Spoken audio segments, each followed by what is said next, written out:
pergi dari sini.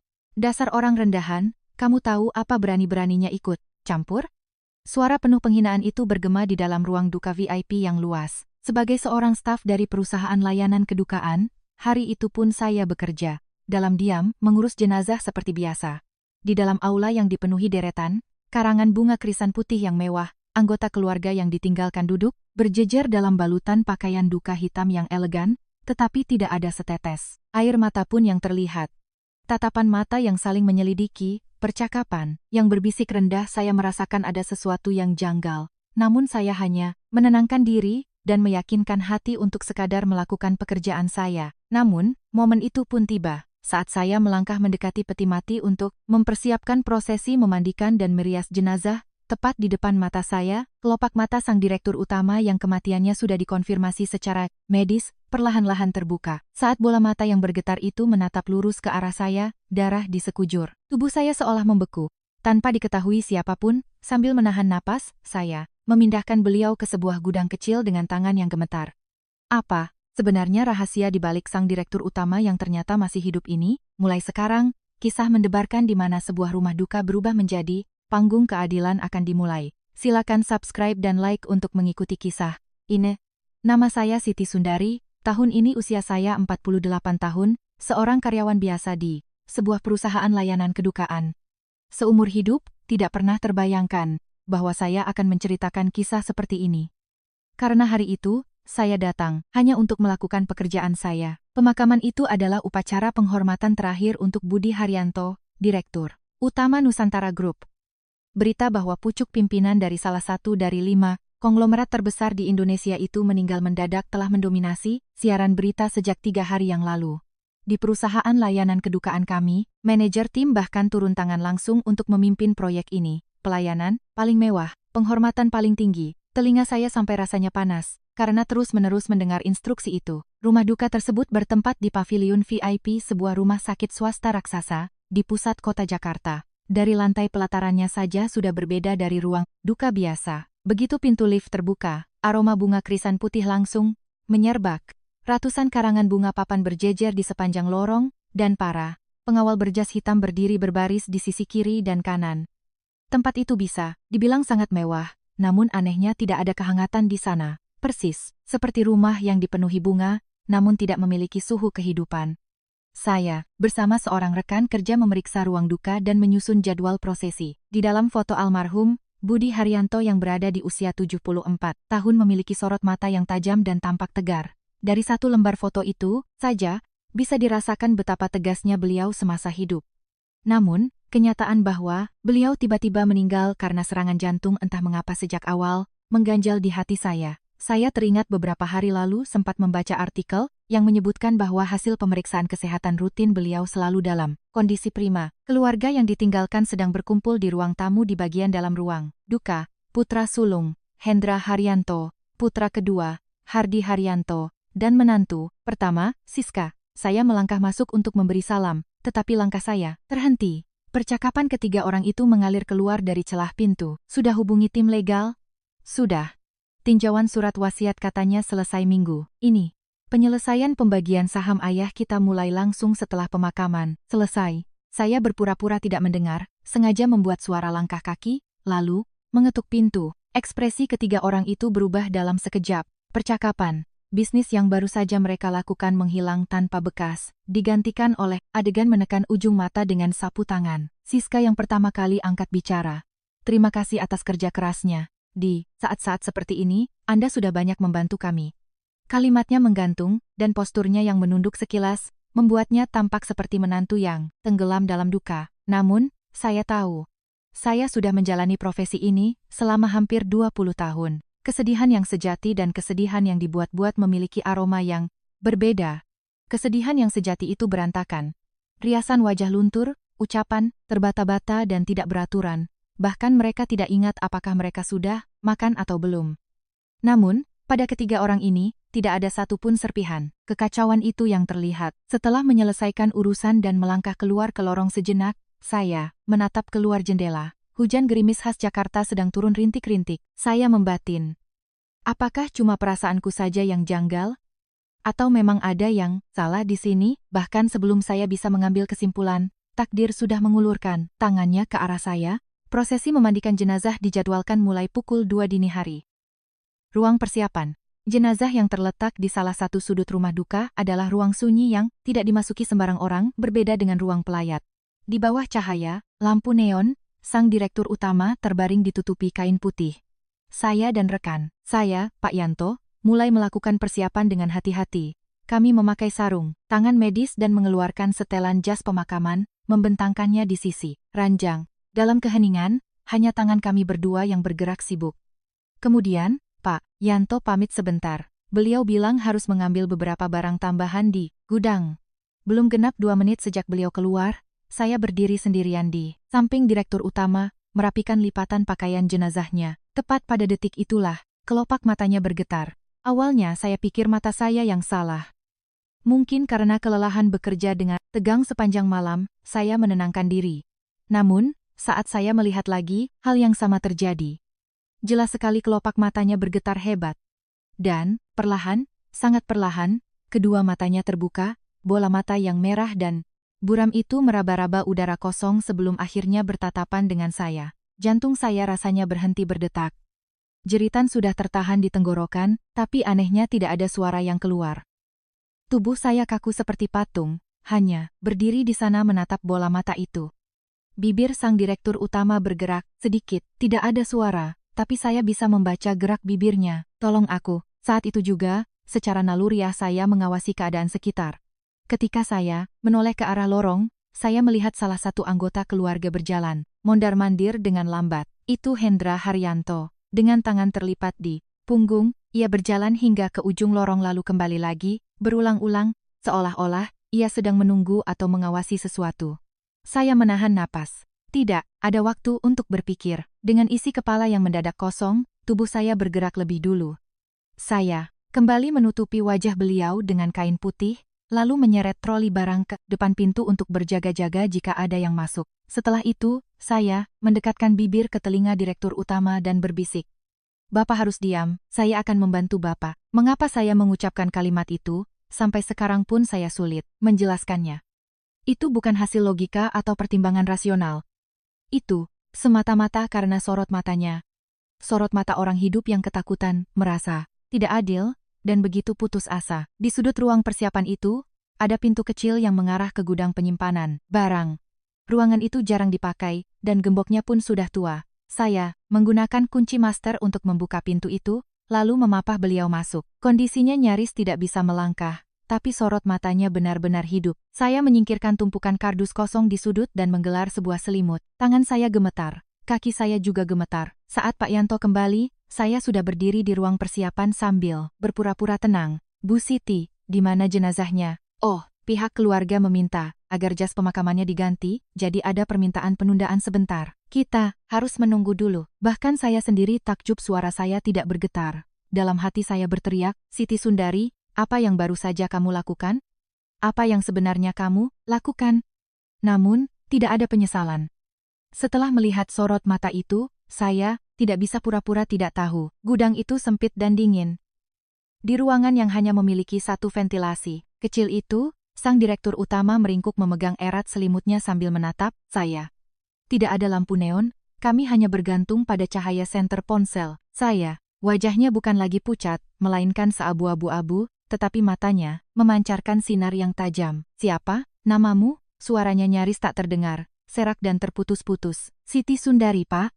Saya staf layanan kedukaan, Ibu Siti.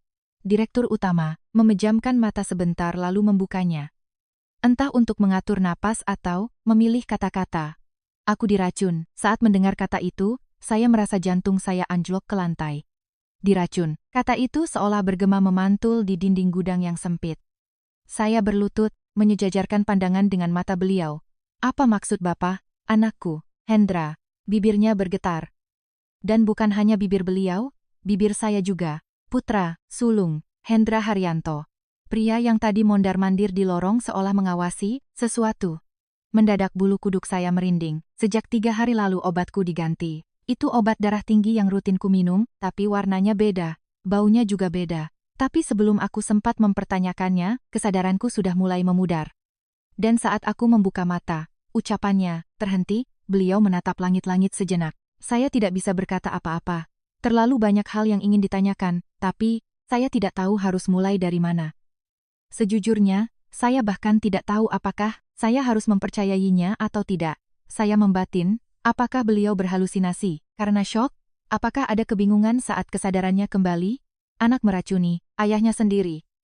Ini bukan sinetron. Namun, tepat saat memikirkan itu, percakapan yang saya dengar di ruang pelayat tadi melintas di benak saya. Sudah hubungi tim legal?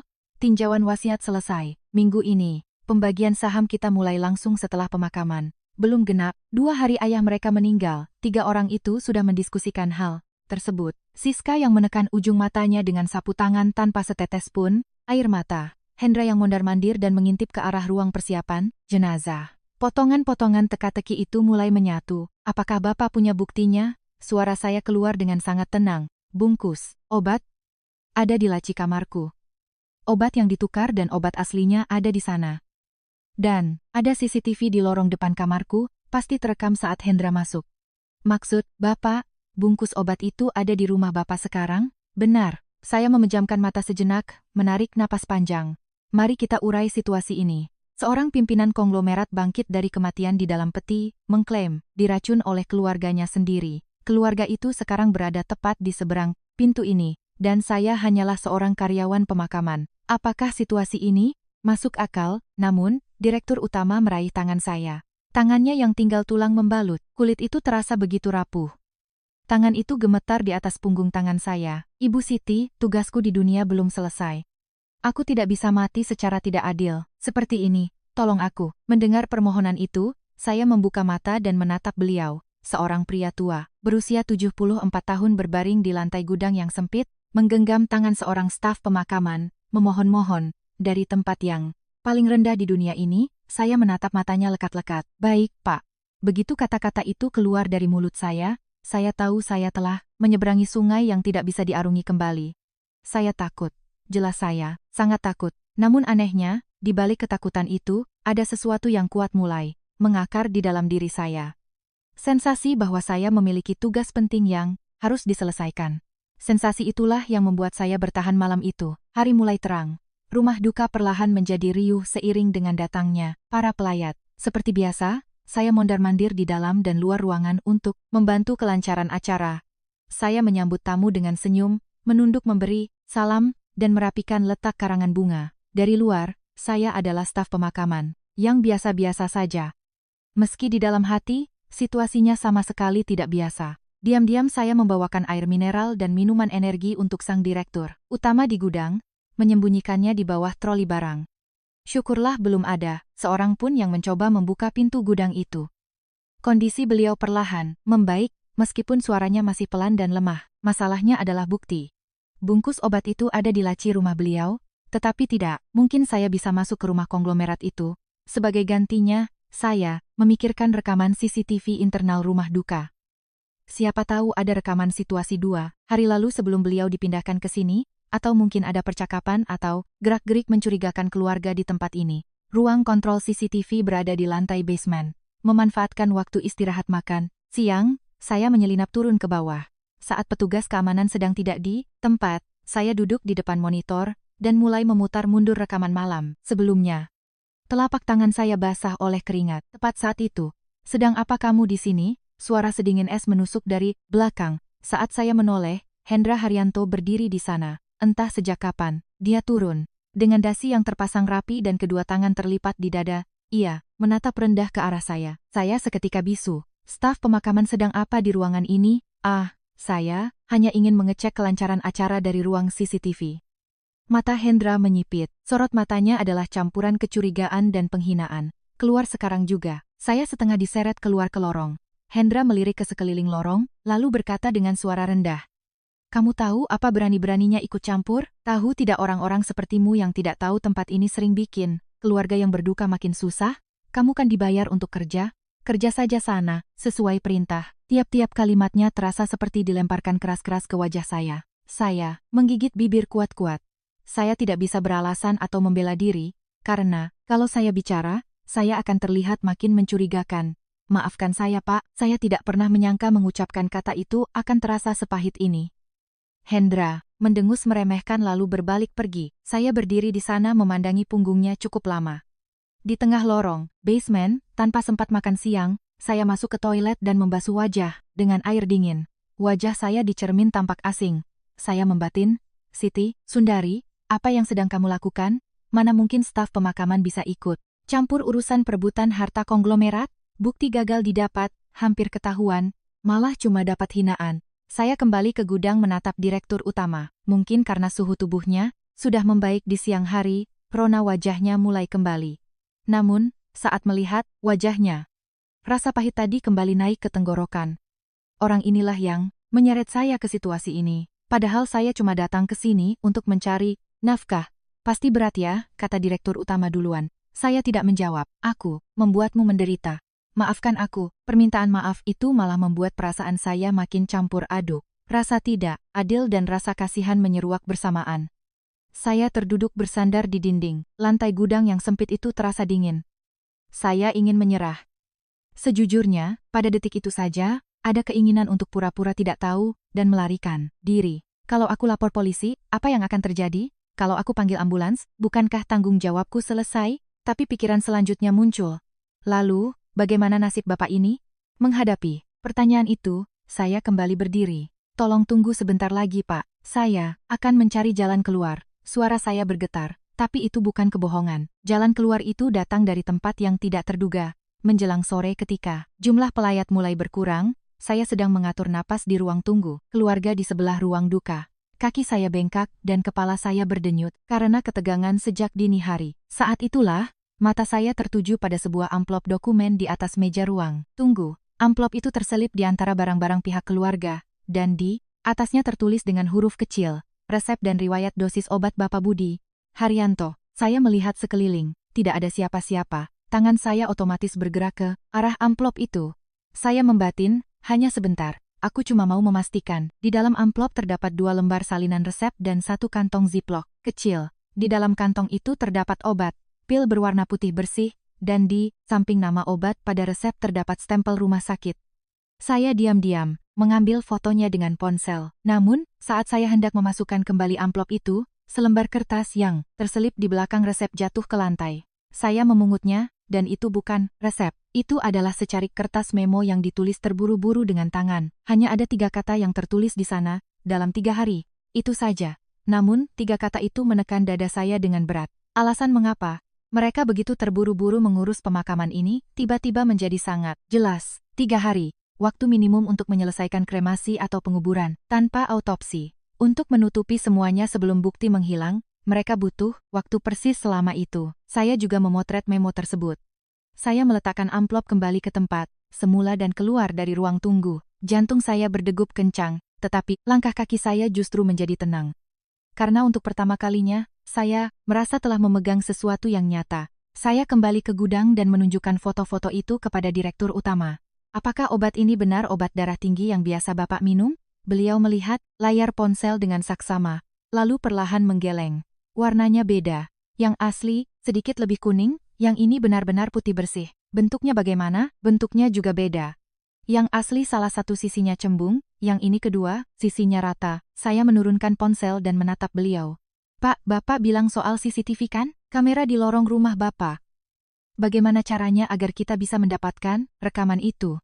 Direktur utama berpikir sejenak lalu berkata, "Hubungi kepala keamanan, namanya Dimas. Kalau kamu tunjukkan memo tulis tanganku, dia pasti percaya. Dia adalah orang kepercayaanku. Apakah bisa dihubungi sekarang? Kalau kamu punya ponsel." Saya menyerahkan ponsel saya. Dengan tangan gemetar, beliau menekan nomor. Nada sambung berbunyi 2 kali sebelum diangkat. Beliau berbicara singkat dan dengan suara rendah, bahwa beliau masih hidup, berada di rumah duka, dan meminta agar rekaman CCTV diamankan. Telepon ditutup dan keheningan menyelimuti sejenak. Dimas bilang dia akan mengirimkan videonya dalam 2 jam. Saya menghela napas lega yang panjang. 2 jam. Jadwal upacara pemberangkatan jenazah ditetapkan besok pagi. Waktunya memang sempit, tapi bukan tidak mungkin. Yang terpenting, untuk pertama kalinya, ada hal-hal nyata di tangan kami, perbedaan obat, memo, dan rekaman CCTV yang akan segera tiba. Sekitar 1,5 jam kemudian, file video masuk ke ponsel saya. Saya memasang earphone dan memutar video itu. Lorong rumah Direktur Utama, tanggalnya adalah 4 hari sebelum beliau kolaps. Di layar, tampak seseorang berjalan, menyusuri lorong. Itu Hendra Haryanto. Dia berhenti di depan kamar ayahnya, memeriksa sekeliling, lalu membuka pintu dan masuk. 3 menit kemudian, dia keluar dengan menggenggam sesuatu di tangannya. Sebuah kantong obat kecil. Saya menghentikan video dan melakukan screenshot. Tangan saya tidak gemetar lagi. Hati saya terasa mengeras menjadi baja.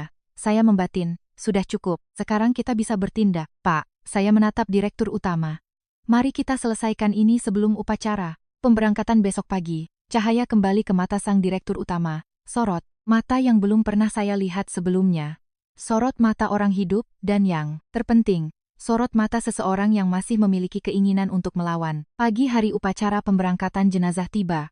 Rumah duka sudah sibuk sejak pagi, buta. Mobil jenazah telah tiba, dan para pelayat terakhir memenuhi ruangan. Hendra dan Hardi berdiri berdampingan dalam balutan jas hitam, menjabat tangan, para pelayat sambil menundukkan kepala.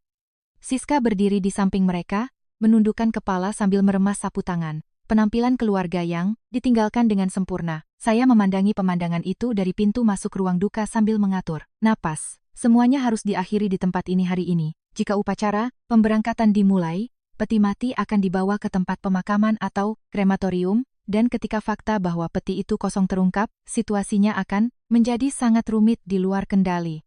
Sebelum itu terjadi, kebenaran harus diungkapkan di dalam ruangan ini, di depan semua orang. Malam sebelumnya, saya berbicara 2 kali lagi dengan Pak Dimas. Beliau telah mengamankan file asli video CCTV dan menyimpan obat asli serta obat palsu yang ditukar secara terpisah. Kami sempat membahas rencana untuk melapor ke polisi, tapi Direktur Utama menolaknya. Kalau polisi tahu duluan, pengacara Hendra akan bergerak. Itu sama saja memberi mereka waktu untuk melenyapkan bukti. Kita harus bongkar semuanya di depan mata semua orang sekaligus. Perkataannya masuk akal. Saya pun sepakat. Pukul 10 pagi, ibadah pelepasan jenazah dimulai. Suara doa dari tokoh agama memenuhi ruangan, dan para pelayat menundukkan kepala. Hendra duduk di barisan depan dengan mata terpejam. Siska di sebelahnya menggenggam erat tangan suaminya. Saya diam-diam menyelinap keluar lewat lorong belakang ruang duka. Saya turun ke gudang dan memapah Direktur Utama sambil berkata, "Kita harus pergi sekarang, Pak." Beliau mengangguk tanpa bicara. Berkat sedikit makanan dan air yang dikonsumsi selama 1,5 hari ini, beliau sudah cukup kuat untuk melangkah. Namun karena masih kesulitan berjalan sendiri, saya menyokong lengannya di sisi saya. Berbalut selimut, beliau berjalan menyusuri lorong dengan perlahan. Setiap kali berpapasan dengan orang, mereka terperanjat, tapi saya hanya memandang lurus ke depan dan terus berjalan. Kami berhenti di depan pintu masuk ruang duka. Saya meminta beliau bersandar ke dinding sejenak, lalu saya masuk ke dalam lebih dulu. Ibadah pelepasan hampir selesai. Begitu doa terakhir diucapkan, pembawa acara mulai mengumumkan urutan pemindahan peti jenazah.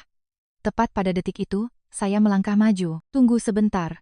Suara saya tenang tapi rendah, dan tatapan semua orang di ruangan itu seketika tertuju pada saya. Hendra mengernyitkan dahi. Apa-apaan, ini? Saya mengeluarkan ponsel. Layarnya menampilkan screenshot video CCTV. Adegan di mana Hendra keluar dari kamar ayahnya membawa kantong obat. Sebelum jenazah diberangkatkan, ada sesuatu yang harus Anda sekalian lihat. Perempuan ini gila, ya? Hendra bangkit dari kursinya. Siska juga menatap saya, dengan wajah menegang. Kasak-kusuk mulai terdengar dari barisan pelayat. Saya menyejakkan kaki kuat-kuat ke lantai agar tidak goyah. Tangan saya gemetar, lutut saya bergetar, tapi suara saya keluar dengan tegas dan lantang. Bapak Budi Haryanto selamat dari percobaan pembunuhan. Beliau ada di tempat ini, sekarang. Seketika seluruh ruangan membeku. Saya menoleh ke belakang, berjalan perlahan, menuju pintu masuk, dan membuka pintunya lebar-lebar. Tampaklah sang Direktur Utama yang sedang bersandar di dinding lorong. Mengenakan selimut putih, wajahnya memang tirus dengan keriput yang dalam, tetapi matanya bersinar penuh kehidupan. Detik ketika sosok itu tertangkap oleh mata orang-orang di ruangan, seseorang menjerit histeris. Seorang pelayat mendorong kursinya hingga jatuh saat berdiri, dan ada pula yang menjatuhkan ponselnya. Dalam sekejap, rumah duka itu berubah menjadi kekacauan total. Darah surut dari wajah Hendra. Siska mematung di tempatnya seperti arca. Saya berjalan ke sisi direktur utama dan memapah lengannya. Dengan langkah gemetar, beliau melangkah masuk ke dalam ruang duka, menghadapi ribuan tatapan yang menghujam. Beliau tidak menundukkan matanya barang sedetik pun. Saya membatin, inilah sosok direktur utama yang sesungguhnya. Mata beliau tertuju pada Hendra, tidak ada kata-kata. Namun, keheningan itu terasa jauh lebih berat dari ucapan apapun. Rumah duka gempar. Para pelayat berdiri dan berteriak. Seorang pria yang tampak seperti jurnalis sudah mengangkat ponselnya dan mulai merekam. Di pintu masuk, para pengawal kebingungan, tidak tahu perintah siapa yang harus mereka ikuti. Mustahil mereka menuruti perintah anggota keluarga sementara direktur utama berdiri hidup-hidup di sana. Hendra yang pertama kali membuka mulutnya. Bapak, bagaimana ini bisa terjadi? Apa Bapak tahu betapa khawatirnya kami? Suaranya terdengar sangat natural, menakjubkan sekaligus mengerikan. Kemampuannya untuk menghapus kepanikan dalam sekejap dan mengeluarkan wajah seorang anak yang cemas benar-benar membuat bulu kuduk berdiri. Beberapa pelayat bahkan mulai mengangguk mendengar ucapannya. Saya membatin. Orang ini bahkan berakting di saat seperti ini. Direktur utama perlahan membuka suara. Khawatir? Hanya satu kata. Tapi satu, kata itu memenuhi seluruh ruangan. Hendra, katakan sendiri kepada semua orang, di sini, apa yang kamu ambil dari kamarku? Wajah Hendra mengeras, tapi sedetik kemudian mencair lagi. Apa maksud Bapak? Sepertinya Bapak bingung setelah terbangun dari koma. Kita harus ke rumah sakit, dulu. Dimas, direktur utama memanggil pelan. Dari belakang barisan pelayat, Pak Dimas melangkah maju membawa sebuah tablet di tangannya. Saya memiliki file yang sama, tetapi ketika orang kepercayaan beliau sendiri yang membawanya, bobotnya terasa jauh berbeda. Pak Dimas menyambungkan layar tablet ke proyektor di depan ruang duka. Layar yang sebelumnya digunakan untuk menampilkan urutan acara seketika berubah menjadi tayangan rekaman CCTV. Tanggalnya tertera dengan jelas. Lorong rumah direktur utama 4 hari yang lalu. Rekaman Hendra masuk ke dalam kamar dan 3 menit kemudian keluar membawa kantong obat terlihat dengan sangat jelas. Kasakusuk para pelayat semakin riuh. Hardi melompat dari tempat duduknya. Kakak yang melakukan ini? Aku sama sekali tidak tahu. Bapak, saya benar-benar tidak tahu apa-apa. Hendra menatap tajam adiknya. Kamu bilang apa barusan? Kakak kan yang merencanakan semua ini. Kakak cuma bilang Bapak sakit parah. Kakak tidak pernah bilang soal menukar obat.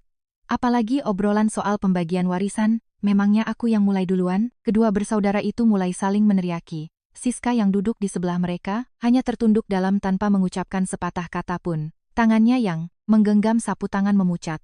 Saya menggigit bibir melihat pemandangan itu. Keluarga yang berpura-pura saling menyayangi, dalam hitungan menit saling menuding dan menjatuhkan. Kehancuran ternyata bisa datang secepat ini, pikir saya. Direktur utama menyaksikan seluruh pemandangan itu tanpa suara. Di saat kedua, saudara itu masih berteriak, Pak Dimas mendekati saya dan berbisik pelan, polisi sudah dihubungi, 2 menit lagi mereka sampai. Saya menganggukkan kepala. Belum 5 menit berlalu, pintu masuk rumah duka kembali gaduh. 2 polisi, berpakaian preman dan 3 polisi berseragam masuk. Pelayat membelah jalan untuk mereka. Melihat polisi masuk, mata Hendra bergerak liar mencari jalan keluar, tetapi semua arah sudah tertutup. Bapak Hendra Haryanto? Polisi mendekat perlahan. Hendra masih berusaha bertahan sampai detik terakhir. Ini salah paham, video itu tidak membuktikan apa-apa, saya tidak akan bicara tanpa pengacara saya. Namun, Pak Dimas mengeluarkan satu benda lagi, kantong barang bukti kepolisian, berisi obat yang ditukar dan obat aslinya, lengkap dengan surat keterangan, analisis apoteker. Begitu Siska melihatnya, ia langsung tersungkur jatuh, terduduk di lantai. Itu adalah bahasa tubuh orang yang tahu bahwa mereka tidak bisa mengelak lagi. Hardi lebih dulu mendekati polisi dan menyodorkan kedua tangannya. Hendra terus menghindari tatapan hingga akhir, tapi pada akhirnya, saat tangan polisi menyentuhnya, bahunya runtuh seolah seluruh tenaga di tubuhnya terkuras habis. Seorang pria yang hidup selama lebih dari 40 tahun sebagai putra mahkota konglomerat, diborgol di tengah upacara pemakaman ayahnya sendiri. Melihat pemandangan itu, anehnya saya merasa sedih. Alih-alih rasa puas, kesedihanlah yang lebih dulu datang. Kenapa semuanya harus berakhir seperti ini? Direktur utama menatap polisi yang membawa ketiga orang itu pergi tanpa berkedip. Tidak ada kemarahan atau kemenangan di wajahnya. Yang ada hanya kesedihan mendalam dan sunyi yang telah lama bersemayam. Barulah pada saat itu, aroma bunga krisan yang memenuhi rumah duka benar-benar menyapa ujung hidung. Tempat ini bukan lagi tempat untuk melepas kepergian seseorang. Ini adalah tempat di mana kebenaran yang lama tersembunyi akhirnya kembali bernapas. Semuanya selesai setelah pukul 2 siang. polisi telah pergi, dan para pelayat satu persatu meninggalkan tempat itu, hanya karangan bunga mewah yang tersisa di aula yang kini kosong melompong. Bunga-bunga yang diletakkan untuk berduka atas seseorang kini menjaga ruangan yang tak berpenghuni. Saya duduk di sudut ruangan, memandangi bunga-bunga itu. Tubuh saya terasa berat, seperti timah. Atas anjuran tim medis, Direktur Utama segera dibawa ke rumah sakit. Sebelum beliau pergi, Pak Dimas memanggil saya. Bapak Direktur Utama, ingin bertemu sebentar. Berbaring di atas berangkar ambulans, beliau menunggu saya. Masker oksigen terpasang di wajahnya, dan selang infus terhubung ke lengannya. Penampilannya, entah bagaimana mengingatkan saya pada pertama kali beliau berbaring ditutupi selimut di gudang. Beliau menurunkan maskernya sedikit. Ibu Siti. Iya, Pak, terima kasih, hanya satu kata itu. Satu kata pendek dan sederhana, tapi entah kenapa air mata saya menggenang. Saya buru-buru menunduk dan mengerjap-ngerjapkan mata. Aku tidak boleh menangis di tempat seperti ini, pikir saya. Saya hanya melakukan apa yang seharusnya saya lakukan, Pak. Memang benar, tapi tahukah kamu betapa jarangnya orang yang benar-benar melakukan apa yang seharusnya dilakukan di dunia ini? Saya tidak bisa menjawab. Direktur Utama menatap langit-langit ambulans sejenak. Kerutan di ujung matanya terlihat semakin dalam. Sepanjang hidupku, aku pikir, mengumpulkan uang, membesarkan perusahaan, dan mewariskannya kepada anak-anakku adalah segalanya. Tapi kejadian ini menyadarkanku, siapa orang-orang yang benar-benar ada di pihakku. Kata-kata itu tertinggal cukup lama di hati saya. Setelah Direktur Utama dibawa pergi, saya duduk lama di ruang duka. Rekan saya, Pak Yanto, datang dan duduk di sebelah saya. Beliau adalah orang yang kebingungan dan mengkhawatirkan saya selama kejadian berlangsung tanpa tahu apa-apa. Pak Yanto tidak bertanya macam-macam, hanya menemani saya duduk. Saya sangat berterima kasih akan hal itu. Bu Siti, sudah makan? Belum, Pak. Ayo, bangun, kita cari makan. Itu ucapan yang sangat sepele, tapi entah kenapa membuat saya tersenyum. Memikirkan semua hal yang saya alami selama 2 hari ini, fakta bahwa kami masih membicarakan soal makan siang terasa lucu sekaligus melegakan. Bagaimanapun, juga, manusia harus makan untuk terus hidup. Saat melangkah keluar dari gedung rumah duka, sinar matahari sore kota Jakarta menyilaukan mata saya. Langit yang sedari pagi mendung kini cerah kembali. Saya menghentikan langkah sejenak dan berdiri di bawah sinar mentari itu. Sejak hari itu, hidup saya sedikit berubah. Hendra dan Siska didakwa atas percobaan pembunuhan. Hardi sedang diselidiki atas dugaan keterlibatan. Direktur Utama Budi Haryanto, setelah menjalani perawatan selama sebulan di rumah sakit, kembali sehat. Saya mendengar kabar dari Pak Dimas, bahwa setelah pulang ke rumah, beliau mulai mempersiapkan diri untuk kembali memimpin perusahaannya. Dan pada suatu sore, sebuah amplop tebal tak dikenal tiba di kantor layanan kedukaan kami. Di dalamnya ada secarik surat yang ditulis tangan beserta sejumlah dokumen. Tulisan itu adalah tulisan tangan Direktur Utama. Kepada Ibu Siti Sundari, terima kasih atas keberanian Anda. Ini adalah tanda terima kasih kecil dari saya. Terimalah. Saat membuka dokumen itu, saya terdiam 1000 bahasa. Itu adalah dokumen kepemilikan aset yang nilainya tak terbayangkan. Saya menatap dokumen itu lama sekali. Saya membatin, apakah ini benar? Apakah saya boleh menerimanya? Namun, baris terakhir surat itu menarik perhatian saya. Tanpamu, aku tidak akan bisa menulis surat ini hari ini. Saya melipat surat itu dengan hati-hati dan memasukkannya kembali ke dalam amplop beserta dokumen tersebut. Setelah merenung cukup lama, akhirnya saya menyimpan amplop itu di dalam tas saya. Saya memutuskan untuk menerimanya, bukan karena saya rakus akan uang. Tapi selembar surat itu seolah menegaskan bahwa semua waktu yang saya lalui untuk bertahan selama 2 hari itu tidaklah salah. Hinaan di lorong basemen, dinginnya lantai gudang, tangan gemetar saat mengambil foto bukti itu adalah konfirmasi bahwa semuanya tidak sia-sia. Dalam perjalanan pulang kerja, saya mampir ke warung tenda langganan saya dan memesan semangkuk bakso. Saat menyeruput kuah hangatnya, barulah semuanya terasa nyata. Selesai. Semuanya benar-benar sudah berakhir. Di tempat di mana ketidakadilan lenyap, apa yang tersisa? Hari itu saya baru memahaminya. Tidak ada keriuhan. Bukan juga kebanggaan dramatis seperti di sinetron. Perasaan itu hanya sesuatu yang tenang, kokoh, dan bertahan lama. Perasaan lega, ternyata memang seperti itu rasanya.